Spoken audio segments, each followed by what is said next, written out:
we are through with the book of Acts, and now we shall go to the Gospels.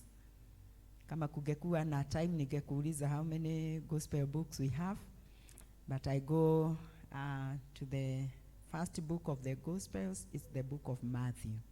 It's the first book of the New Testament. In this book, we see Jesus Christ as the King. The whole book of Matthew portrays Jesus Christ as the King. It was written to the Jews. It was written by Matthew himself. And therefore, when you read chapter 1 to chapter 4, verses 11, you are introduced to the King. Chapter 1 to chapter 4, verses 11, it's the introduction of the King. Chapter 4, verses 12 to chapter 7, verses 29, you read the demands of the King. When you read chapter 8, verses 1 to chapter 11, verses 1, you see the works of the King.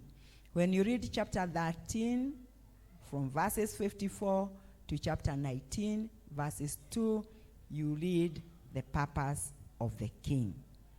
When you read chapter 19, from verses 3 to chapter 26, verses 2, you read on the problems that the King encountered. Chapter 26, verses 3 to chapter 28, verses 15, you see the death of the King and the resurrection of the King.